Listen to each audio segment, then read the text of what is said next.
कहानी की शुरुआत में हम एक कपल को गाड़ी पर जाता हुआ देखते हैं जिसे वो बड़ी तेजी के साथ चला रहे थे क्योंकि इनके शहर में एक वायरस बहुत ही बुरी तरह फैलता जा रहा था जिससे लोग इन्फेक्टेड होने के बाद ज़ॉम्बी बनते ही अपने होश खो देते। जिससे बहुत से लोग तो मारे जा चुके थे लेकिन जो बच जाते हैं उनके पास भी छुपने की कोई जगह नहीं थी क्योंकि ये वायरस लोगों को ज़ॉम्बी बनाता ही उनकी बॉडी को पेड़ों में तब्दील कर देता, जिसकी वजह से शहर में मौजूद सभी लोग हॉस्पिटल के सामने ही लड़ाई शुरू कर देते हैं क्योंकि उनके एक एक्सपेरिमेंट फेल होने से सभी लोग मरते जा रहे थे। जिससे ईथन भी एमा को साथ लेते किसी तरह हॉस्पिटल के अंदर पहुंच जाता है क्योंकि एमा खुद भी उन्हीं में से एक डॉक्टर थी। जबकि ईथन अपने सामने लोगों को मरता देखकर बहुत ही परेशान हो जाता है कि अब हमारे साथ क्या होगा, क्योंकि इन्होंने कभी इमेजिन भी नहीं किया था कि ये वायरस इतना ज्यादा खतरनाक निकलेगा। जिसके बाद ये उसी टाइम ही अपनी बीवी को लेकर शहर छोड़ने का प्लान बनाता है ताकि खुद की जान बचा सके। जिसके बाद रात टाइम गाड़ी लेते ही शहर से निकल पड़ते हैं, जहाँ पर रास्ते में ईथन की अपनी हालत भी कुछ अच्छी नहीं होती। जिसके बाद सामने से गाड़ी आते ही इनका एक्सीडेंट हो जाता है। जिसके बाद होश में आता ही हम ईथन को अकेला देखते हैं, जहाँ पर वो गाड़ी से बाहर निकलते ही एमा की तलाश में निकल पड़ता है कि आखिर वो कहाँ चली गई, जो इसे कहीं पर भी नहीं मिल रही थी क्योंकि अब तो आगे जाते ईथन के होश ही उड़ जाते हैं। जिसके सामने बहुत सी बिल्डिंग्स तबाह हालत में होती हैं, जैसे अब इस जगह को तबाह हुए काफी अरसा गुजर चुका हो। लेकिन ये भी रुकने वाला नहीं था, जो आखिरकार अपने सामने एक बिल्डिंग देखते ही उसी में घुस जाता है कि शायद मेरी बीवी वहां पर हो, लेकिन अंदर कोई भी नहीं होता। जिसे उसी वक्त बीच में किसी गाड़ी की आवाज सुनाई देती है, जिसे देखने के लिए ईथन जो ही आगे जाता है तो उसे अंदर कुछ लोग बैठे हुए नजर आते हैं, जिनके हालात तो कुछ अच्छे नजर नहीं आ रहे थे क्योंकि उन्हीं में से अब एक आदमी ईथन को देखते ही गन से मारने ही वाला था कि बीच में एक औरत उन सभी को मार देती है, जिसके बारे में ये लड़का तो बिल्कुल भी नहीं जानता। लेकिन वो औरत इसे अपना नाम मैं बताते ही आगे चलने का कहती है ताकि यहाँ पर और कोई ना आ जाए। जिसके बाद ये दोनों उस आदमी की बॉडी को ट्रक में डालने ही वाले थे कि बीच में एथन भी वहीं पर बेहोश हो जाता है। जब होश में आता ही खुद को मे के घर में पाता है,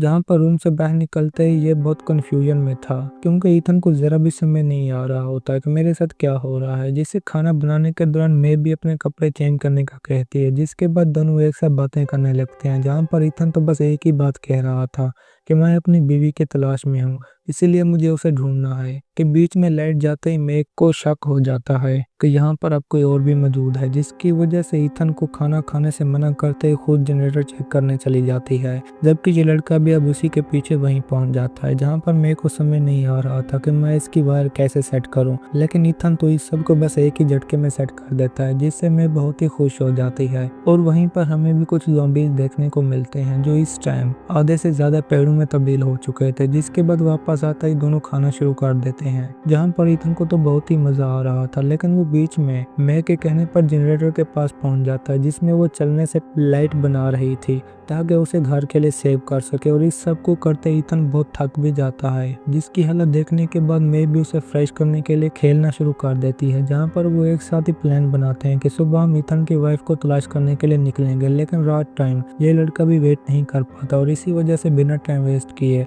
आधी रात को ही मे का ट्रक लेते आगे की तरफ निकल पड़ता है, जहाँ पर हमें मालूम होता है कि ईथन अपनी याददाश्त भी खो चुका है, जिसे बस अपनी वाइफ और घर के अलावा कोई भी चीज याद नहीं। जिसके बाद बड़ी मुश्किल से यह भी अपने घर में पहुंच जाता है, जहाँ पर डोर लॉक होने की वजह से इससे भी मालूम हो जाता है कि अंदर कोई तो जरूर है। जिसके बाद बिना टाइम वेस्ट किए डोर तोड़ते ही आखिरकार अंदर पहुंच जाता है, जहाँ पर इसे एमा की बजाय अपने सामने एक औरत देखने को मिलती है जो इस टाइम अपने बच्चे के साथ यहीं पर छुपी हुई थी। और वो ईथन को ये भी बताते हैं कि मैं यहाँ पर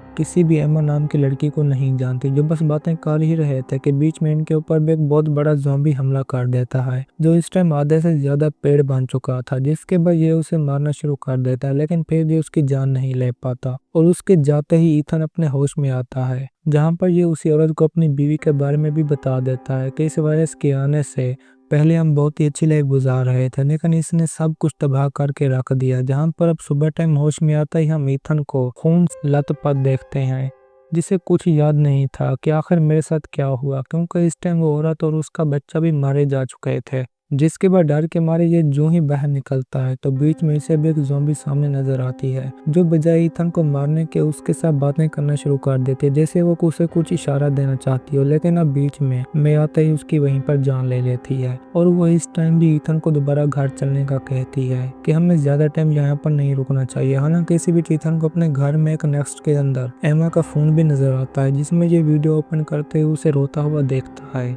जब बहुत ज्यादा परेशानी में थी कि ईथन तुम कभी कभार मुझे भी भूल जाते हो। और इसी भी बैटरी खत्म होते ये भी बहुत ज्यादा गुस्से में आ जाता है, लेकिन मैं उसे घर चलने का कहती है ताकि वहां पर हम इसे चार्ज कर सकें। जिसके बाद दोनों ही एक दूसरे के साथ बातें करते हुए अपने ट्रक के पास पहुंच जाते हैं, जिससे इनकी परेशानी में और भी इजाफा हो जाता है क्योंकि अब उसकी भी चार्जिंग नहीं थी। जिसके बाद दोनों एक साथ साइकिल पर निकल पड़ते हैं, जिसमें रास्ते के अंदर ईथन एक गैस स्टेशन को देखते ही अपने पास्ट को थोड़ा बहुत याद करने लगता है, जब वो वायरस के वक्त एमा के साथ यहीं पर आया था। हालांकि इस जगह पर एक ज़ॉम्बी को मारने के चक्कर में दूसरे ने ईथन पर हमला भी किया था, जिस सब के बाद ये भी आगे चलते लास्ट में अपने घर में पहुंच जाते हैं, जहां मेल को पता चल जाता है कि यहाँ पर हमारे अलावा कोई और भी मौजूद है। जिसके बाद एक आदमी के सामने आने पर यह गन पॉइंट करते ही उसे वापस जाने का कहती है, लेकिन वो बहुत ही ज्यादा भूखा था, जिसकी वजह से मैं उसे इन चीजों के बदले अपने घर के काम करने का कहती है, जिसके लिए वो फौरन ही मान जाता है। जहाँ पर अब ये ईथन के साथ घर की लकड़ियां भी काटने लगता है, जबकि दूसरी तरफ मैं इनके लिए खाना बनाते ही आकर अंदर चलने का कहती है, लेकिन जाने से पहले वो ईथन को बता देते हैं कि तुम इस खाने को तो मत खाना, चाहे जो कुछ भी हो जाए। जिसके बाद खाने के टेबल पर ही मना कर देता है क्योंकि मेयर ने उसमें बेहोशी की दवा मिलाई थी। जिसके बाद रूम में जाते वक्त ही अब ईथन वहीं पर बेहोश हो जाता है, जिससे मेरे को भी समझ नहीं आता कि आखिरकार इस लड़के के साथ हुआ क्या है, क्योंकि ईथन ने तो खाना भी नहीं खाया था। जिस सबसे टॉम को भी शक हो जाता है कि तुम हमें मारना चाहते हो, लेकिन अब उस पर भी मेडिसिन का असर हो रहा था। अब कुछ टाइम बाद जब ईथन अपने होश में आता है तो उसके सामने टॉम के बाकी साथी भी पहुंच चुके थे, जिनके पास बहुत ही पावरफुल वेपन मौजूद थे और उन्होंने मेरे को भी अपनी बंदी बना लिया था, क्योंकि वो ये शक कर रहे थे कि मैं यहाँ पर आने वाले लोगों को मार देती है। और इस टाइम टॉम भी उसे अपनी बीवी के बारे में पूछने लगता है कि ये कहाँ पर है, और वो ईथन से भी कहते हैं कि तुम्हारी बीवी को भी इसने मारा होगा, इसलिए घर में ही तलाशी शुरू कर देते हैं। जहाँ पर ईथन को अपनी एमा की चेन भी मिल जाती है, जिसमें उन दोनों की पिक्चर्स थी, जिससे ये बहुत ही गुस्से में आ जाता है और मे के ऊपर गन पॉइंट कर देता है, जो इसे बस एक ही बात कहती है कि ईथन गन को नीचे रख दो।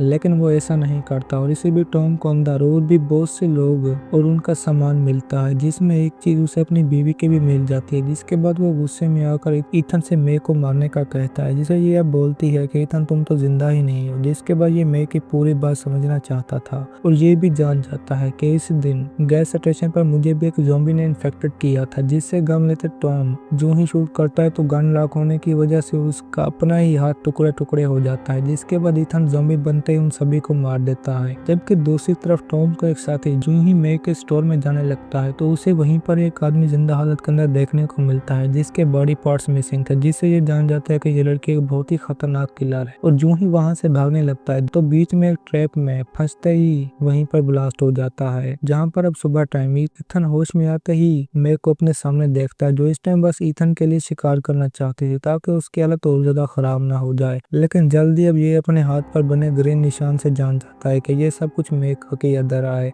क्योंकि ये पहले रेड हुआ करता था जो आज ग्रीन है। और इस जगह पर हमें भी एक बहुत बड़े राज के बारे में पता चलता है, जिसे मे बताती है कि ईथन मैं नहीं बल्कि तुम्हारी अपनी एमा हूँ, क्योंकि उस दिन जब गैस स्टेशन पर तुम्हें ज़ॉम्बी ने काटा था तो फिर हम एक फैमिली के पास जा रुके और वो थे भी हमसे मिलकर बहुत ज्यादा हैप्पी, लेकिन जल्दी उन्हें तुम्हारे बारे में पता चल गया और तुमने उसी वक्त ही बच्ची और उसकी माँ को मार दिया, जिसके बाद तुम्हें बचाने के चक्कर में मेरी उस फैमिली के सीनियर से लड़ाई भी हुई, जिसमें मैंने उसे मार तो दिया, लेकिन इस लड़ाई में मैं खुद बहुत ही बुरी तरह जख्मी हो गई। जिसके बाद ये निशान आज तक मेरे चेहरे पर मौजूद है और उस दिन से लेकर आज तक जितने भी साल गुजर चुके हैं मैंने तुम्हें इंसानों का मीट खिलाकर जिंदा रखा ताकि तुम पूरी तरह पेड़ में तब्दील ना हो, और इसीलिए मैं आज तुम्हारे सामने बूढ़ी बन चुकी हूँ, लेकिन तुम ज़ॉम्बी बनने की वजह से आज तक भी जवान हो। जिसके बाद ईथन के तो होश ही उड़ जाते हैं, क्योंकि उसे बिल्कुल यकीन नहीं आ रहा था कि एमा ने मेरी खातिर अपनी पूरी लाइफ वेस्ट कर दी, जिससे अब वो बस एक ही बात कहती है कि अब मैं अपनी बाकी की लाइफ तुम्हारे साथ ही तुम जैसी बनकर गुजारना चाहती हूँ।